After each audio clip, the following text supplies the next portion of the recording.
Thank you. You look so yummy. Talk to them. When you talk to them, they're like, oh, thank you. Thank you for acknowledging me. Thank you for my sacrifice. And I'm happy to do that for you. You're human. They love us unconditionally. So you pour this very well. Because we're not going to use all of them. We just pickle them until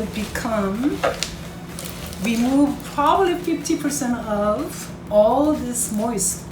So I just added all this salt, and then what we're gonna do, we're adding water, good water, filter water, it's all good.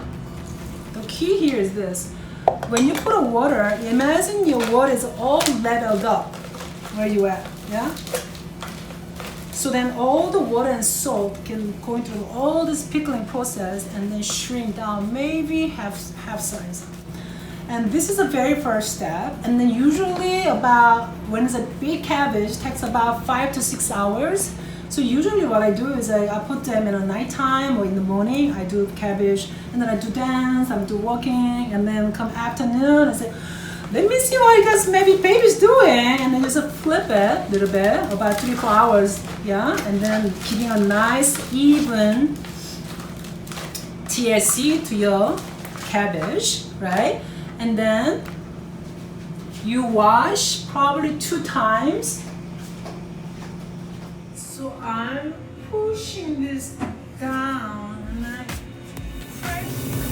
12 different types of Korean medicinal herbs. Some of them tree barks and leaves. And this everything is actually corn beard. Oh, corn silk, yeah. 12 different herbs, medicinal herbs. It's for 3 different components for helping properties, which is building strong immune system and cleaning your blood and cleansing your guts. Come on, what's this one? Broth. What's in there though? Onion, cumin, fennel. Celery root and sprouts. Those bean sprouts. No corn syrup, no MSG, because your body deserves the best. So what I'm doing here, it doesn't matter. You can use a pineapple, anything. You can even use a grape. And I'm using a green apple because alkalized fruit, so it gives you sugar, but it's really good sugar, yeah? And I'm using this as a sugar base right now. And then, what else I'm adding here? I think this is it. And then here, I am adding,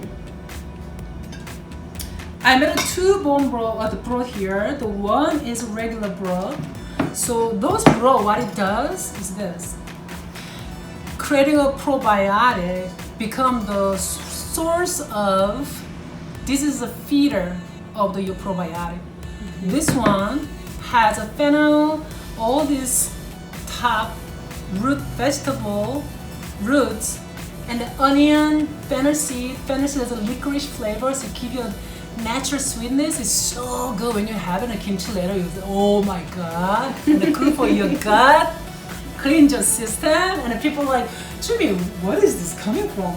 Tastes so good. It's natural sugar like rice, and it gives you feed all these ingredients blended together as tightness, and then give you a really tremendous texture. So I'm adding this together, and voila, this is what I come up with. This is like, thank you, like a cornstarch. Same thing, but not corn. It's white rice. Interesting. Yeah, you can buy this from Japanese store, Korean store.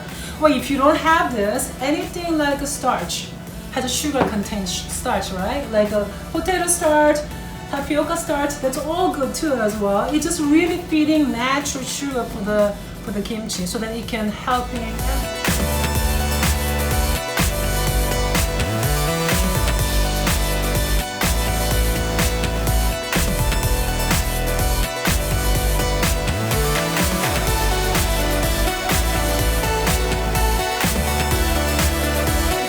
Garu. Yeah. It's a sweet chili, and it's what creates that very distinct flavor of the kimchi. All the garlicky, all the stuff, and like It's really good. Sometimes I use a butterroot. It's very good. You smell it. And then you add in kimchi. And what you do, just blend it in. You add the Nappa cabbage. Yeah, Nappa cabbage, and then just mix it all together. Just massage them, adding deliciousness in here.